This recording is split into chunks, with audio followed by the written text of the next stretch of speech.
Hey guys, it's Courtney, and I am here with a video for the Dig It Out or Use It Up Creator Hop, which we are taking things from our stash that maybe we forgot we had or that just has been neglected for a while. So I am bringing out my Gelatos by Faber-Castell, which I haven't used in many, many years. So I'm using all Bristol Smooth cardstock here. You technically should be treating your cardstock with gesso, but I don't have any, so I'm just going to use Bristol Smooth. And for this first one here, I'm just kind of smearing all of the colors that I plan on using kind of just anywhere I want. And then I'm going to take a wet paintbrush and I'm just going to kind of do a watercolor background, I guess you could say, and just let these colors kind of mix together.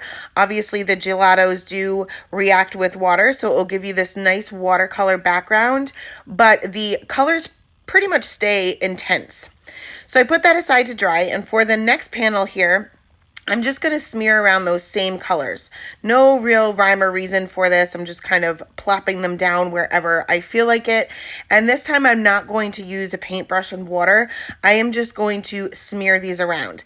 Now, it would be a little easier to smear them had you used, or had I used, a card panel treated with gesso, but I didn't. So I am dipping my finger into water, and I'm not coming in with a really like dripping wet finger here. I'm kind of dabbing that on my scrap piece of paper, but just to have a little bit of dampness makes the colors spread a little bit easier.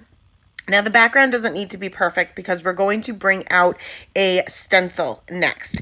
And I'm going to be using the Heartburst Layering Stencils by Trinity Stamps. I'm going to be using both layers for this. So I'm going to take out this first layer here and just line that up in the center of my card panel. And you can certainly use like a microfiber towel, which I definitely recommend, but I just don't have one that is clean enough to do this with right now. So I'm just going to use a paper towel, a wet paper towel, and you'll see that I continuously add water to it and kind of use different sections of it. And all I'm doing is rubbing off these little open areas of the stencil. And that's going to not totally remove the color, but remove a lot of the color. And it's going to give you more of a mixed media look. I'm going to take the next stencil here, and these are super easy to line up because there's etching in there on the layering stencils, so you know exactly where to line them up. And I'm going to do the same thing. Even though I didn't add a ton of water to this, it does still need some drying time. It does take a little bit of time for the gelatos to dry completely. So once this panel was done, I also put this one aside to dry for a little bit. And you can see that it's more of a subtle look. You don't get really intense look with the stencil, but it is a little bit more subtle and perfect for a mixed media. So next, for the next panel here, I'm going to bring out the same stencil, and you can see that I didn't even bother to clean it because I am being extremely lazy. But this time I'm going to be using some texture paste, and you can use any embossing paste for this. I'm just using the texture paste by Ranger, and I'm going to color my texture paste with my gelatos. You can see that I'm just working on an acrylic block here. You can use this on any surface that you prefer to use texture paste on. I usually use a Ranger craft mat, but I don't know where mine is. I reorganized my craft room a couple of times in the last few months, and somehow, some way, it got lost. So I'm just using an acrylic block and just kind of smearing some of that color on, adding that texture paste, and using a palette knife to mix that around. And I'm just using two different colors here, that bright pink and the red. Now this won't be as bright as the actual gelato color. It will kind of tone it down a little bit, but you can always add more color if needed or if you want to. You can see that I taped my card panel down from the back to the stencil. That way it doesn't really shift around too much. And with having that Post-it note tape on the edges, I have something to hold on to while this dries. So I'm just mixing, or I'm just using that red color that I used for the first layer of the stencil. And you do want to make sure that you clean off your stencil, clean off your palette knife immediately once you add this texture paste or embossing paste. Once it dries on your stencil, it's very difficult to get off, and you may not be able to use that stencil again.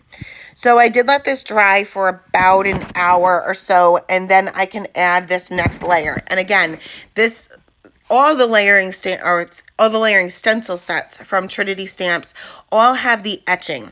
So when you're lining up the next layer, this one's not too difficult to begin with, but some of them are a little bit more intricate.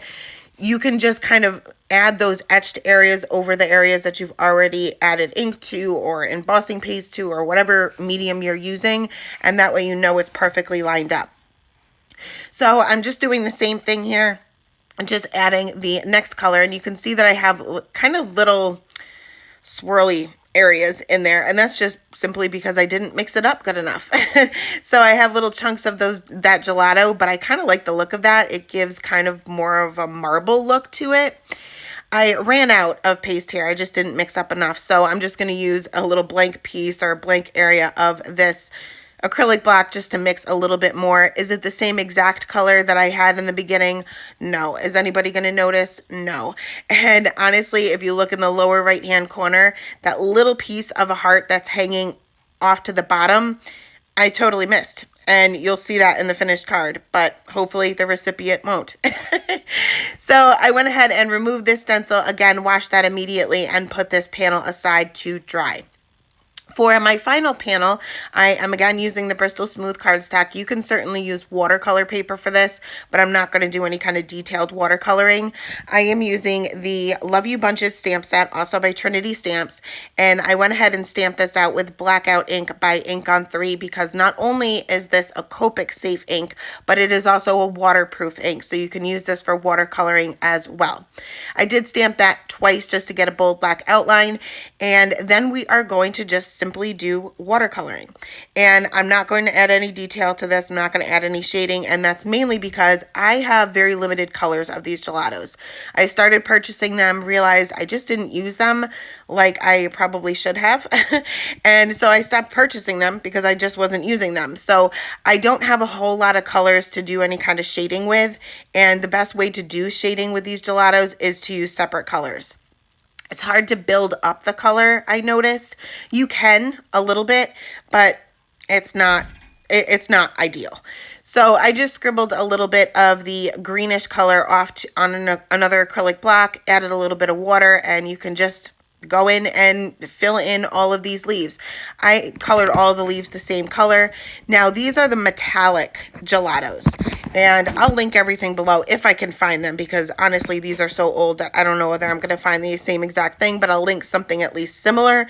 And it's hard to tell on camera the shimmer that you get from these metallic gelatos, but in real life it is quite shimmery, and I imagine if you were to use this on a darker colored cardstock, or maybe even an area where you added ink to the background or something to make it a darker color, it would really show up.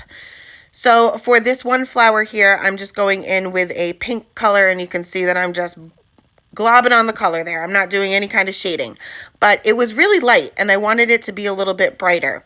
So being I'm working on Bristol Smooth cardstock, it dries fairly quickly. This is not watercolor paper, but I'm going to add another layer, and you can see that it definitely darkens it up. I did try to add a little bit of shading. It wasn't working. So I just ended up coloring in the entire thing again, and you can see that it did get a little bit darker, so you can layer them.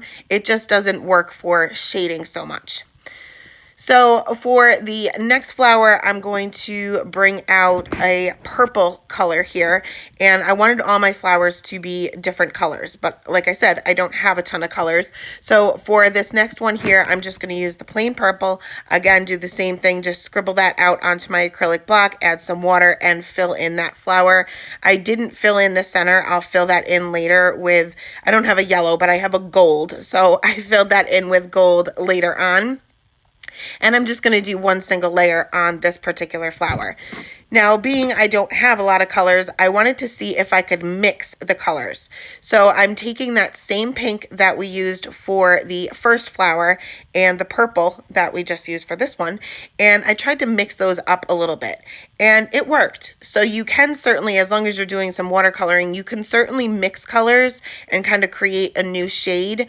It is a little bit more purple than it is pink, but it's certainly different from that first purple that we used. So as long as it was a little bit different, I'm perfectly fine with that.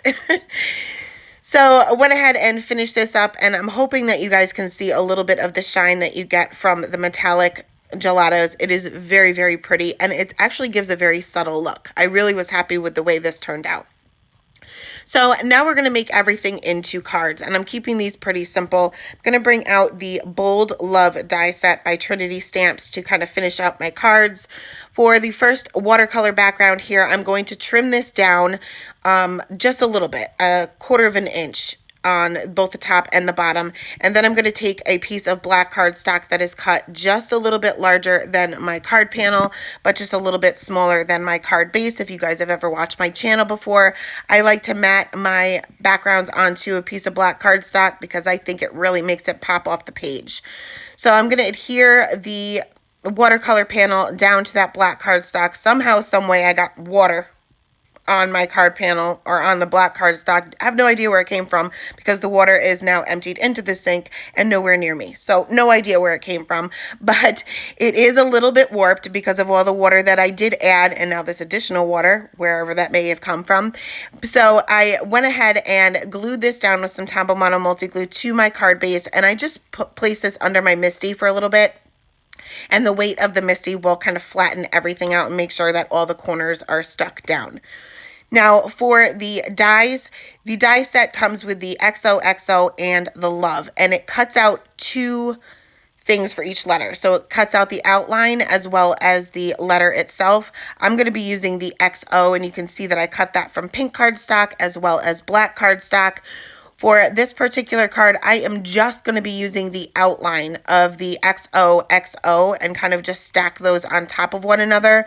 Now the outlines are very, very thin. They're very thin. So you can certainly use like a sticker maker or use maybe double-sided adhesive on the back of your cardstock before running it through your die cutting machine, but I didn't think that far ahead. So I'm just going to be very careful, and I'm going to use my Tombow Mono Multi Glue, and I'm basically just going to add little teeny tiny dots on the back of them. It doesn't really matter if the glue kind of squeezes out or shows through a little bit because I am going to add some glossy accents once my letters are down.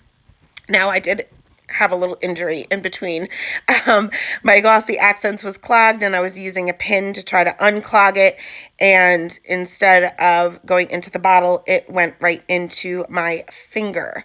So a little bit of an injury, pretty bad actually. It went like halfway down into my finger, so that wasn't fun. Had to take a little bit of a break there, get that all cleaned up, and now I can actually go ahead and add that glossy accents just to the center of the letters. Now this will appear a little cloudy as you add this, but as it dries, it will kind of smooth itself out and become clear. You can also add some shimmer underneath it and have that really shine through, but at this point, I just wanted to get this card done.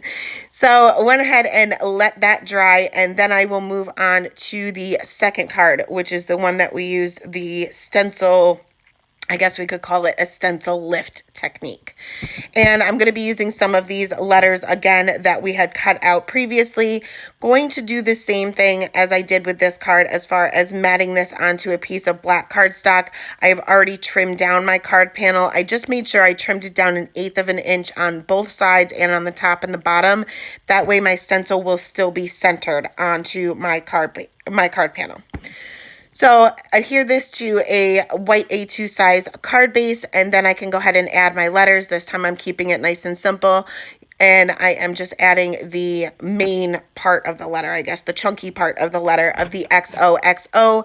Added the Tombow Mono Multi Glue to adhere that down to my card panel, and then I just finished this off with a little bit of shimmer with a Nuvo Aqua Shimmer pen just to the letters. And I definitely recommend you add the shimmer before you add the letters to your card base or card panel, but I didn't. It is what it is. So moving on to the third card, and this is the one that got really wonky in several different areas with the texture paste. Not only did I just totally miss the bottom right hand corner, which honestly we're just going to ignore, but it also kind of got a little wonky in the center. The stencil must have shifted or something, I don't know. But I have a little bit of texture paste hanging off the end of the panel, so I'm just going to trim that off now that it is completely dry with my scissors. You do want to make sure this is completely dry before you do that, or else your scissors are going to get a little bit gunky. So I didn't bother to mat this one. It is what it is, and I'm just going to adhere this to my card base and add more letters. Now you have already texture on here, so I wouldn't necessarily add foam tape to this because that's going to get a little wonky, but I'm just going to adhere the Tombow Mono Multi Glue so that my letters kind of just stick on top of the raised areas, and I'm going to cover up that little smudge that we have where the stencil shifted right there with that XO. Once I had my pink letters down, I'm going to add the outline of the black letters, the black outline for each one of these letters. Again, just using my Tombow Mono Multi Glue. Letters got a little wonky too, but I guess this whole card is a little wonky. It is what it is. At least you guys got to see the technique. Once again, I finished off this card with a little bit of the shimmer from the Nuvo Aqua Shimmer Pen, just to the pink letters. Again, do this before you add it to your card. It just makes life so much easier. So moving on to the final card, we're going to keep this one nice and simple. I am just going to go ahead and stamp out one of the sentiments from the stamp set with some VersaFine Onyx Black ink right there onto my card panel. I trimmed this card panel down again just a 1/4 of an inch, matted that onto some black cardstock, and then onto my card base. Super simple for this one. So here's a quick look at all 4 cards that we created today with some gelatos. I will leave all of the supplies as well as all of the information for the hop and the next stop on the hop in the description box below. Thank you guys so much for stopping by today, and have a great day. Bye.